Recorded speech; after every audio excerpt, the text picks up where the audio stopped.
On a tous déjà ressenti ça, n'est-ce pas? Un projet qui se dresse devant nous, une véritable montagne. C'est le chaos total et on ne sait même pas par où commencer. C'est un sentiment tellement classique en gestion de projet. Mais heureusement, il existe un outil incroyablement puissant pour transformer cette montagne en un chemin clair et bien balisé. Ah, ça, c'est le cauchemar de tout chef de projet, résumé en une seule phrase. Les dérapages. Les coûts qui explosent, les délais qui s'allongent. Et très souvent, la source du problème, elle est exactement là. Un manque de détails dans la planification. Une vision un peu floue de ce qui doit réellement être fait. C'est donc la question fondamentale. Comment on passe d'une grande idée, d'un objectif qui peut paraître super complexe, à un plan d'action qui soit à la fois concret et surtout réalisable? Eh bien la réponse, en fait, elle se trouve dans un principe vieux comme le monde. Diviser pour régner, c'est aussi simple que ça. Pour maîtriser un projet complexe, il faut le découper en morceaux plus petits, plus faciles à gérer. Et en gestion de projet, cette stratégie porte un nom officiel, la structure de découpage du projet, ou WBS pour l'anglais Work Breakdown Structure. Voilà la définition formelle, tout droit sortie du PMBOK, qui est un peu la bible de la gestion de projet. Et le terme clé, ici, le plus important, c'est décomposition hiérarchique. Il faut bien comprendre que le WBS, ce n'est pas juste une simple liste de tâches, non. C'est une véritable arborescence, une structure logique qui décompose le travail du plus général au plus spécifique. Et toute la puissance de cette méthode, elle réside dans la simplicité et dans la logique de sa structure. C'est une hiérarchie qui permet vraiment d'un seul coup d'œil de visualiser l'intégralité du projet.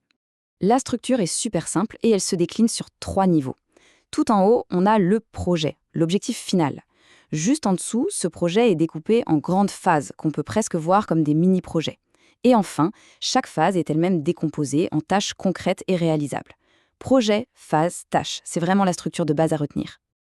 Et ça, c'est une règle d'or. Un bon WBS a au moins 3 niveaux.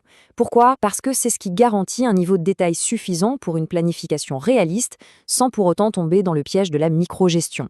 C'est vraiment l'équilibre parfait entre la vue d'ensemble, le télescope, et le détail opérationnel, la loupe. Allez, assez de théorie. Pour que tout ça devienne vraiment limpide, on va prendre un exemple que tout le monde peut visualiser. La construction d'une maison. Et voilà le résultat. Ce schéma illustre parfaitement comment un projet qui paraissait colossal, construire une maison, devient tout à coup beaucoup plus gérable. On voit très très clairement la hiérarchie. Le projet global tout en haut, les grandes étapes juste en dessous, et enfin, les actions détaillées tout en bas. Au sommet de notre pyramide, on a donc le niveau 1, l'objectif ultime. C'est la destination finale, le pourquoi de tout le projet. Absolument chaque action qui va suivre sera entièrement dédiée à l'accomplissement de ce but unique.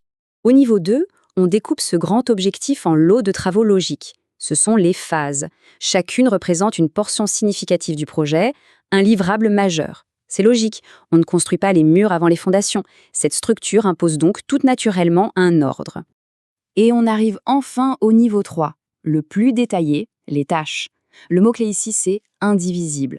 Une tâche, ça doit être une action unique, claire, qu'on peut assigner à une personne ou à une équipe, et surtout pour laquelle on peut estimer une durée et un coût. C'est à ce niveau que le travail se fait, pour de vrai. Regardons d'un peu plus près.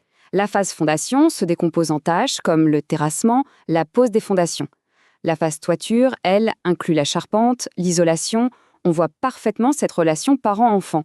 Chaque tâche est directement et logiquement liée à sa phase. Impossible de s'y perdre. Mais alors, pourquoi est-ce si important de faire tout ce travail de décomposition? La réponse est simple. Le WBS, ce n'est pas juste un joli diagramme pour faire bien. Non, c'est la pierre angulaire, c'est la fondation même de toute la planification. Voilà, il faut que ce soit clair. C'est non négociable. Tenter d'établir un budget ou un calendrier sans avoir d'abord un WBS complet et validé, eh bien, c'est comme construire une maison sans fondation. On sait tous comment ça finit. Tout va finir par s'écrouler. Le processus d'estimation devient alors limpide. On procède de bas en haut, en mode bottom-up. On commence par estimer le coût et la durée de chaque petite tâche au niveau 3. Ensuite, on les additionne et on obtient le budget de chaque phase au niveau 2. Et enfin, on additionne les phases et on a le budget et le planning total du projet. La précision, elle vient du détail. La conclusion est donc logique. Sans cette décomposition rigoureuse, n'importe quelle estimation n'est que supposition, que de l'intuition. Le WBS, lui, remplace l'incertitude par des données qui sont structurées. Il permet de construire une estimation qui est fiable et surtout qu'on peut défendre devant tout le monde.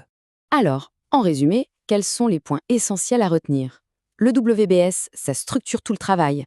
Ça clarifie le périmètre, c'est-à-dire ce qui est dans le projet et ce qui n'y est pas. Il suit cette fameuse règle des 3 niveaux. Il permet des estimations fiables. Et surtout, il devient la source de vérité unique pour toute l'équipe. Et pour finir, on peut garder cette idée en tête. Un projet sans WBS, finalement, ce n'est pas un plan. C'est juste un vœu, un souhait. Le WBS, c'est vraiment ce qui transforme une ambition, une idée, en un véritable plan d'action, structuré et maîtrisé. C'est le passage obligé du rêve à la réalité.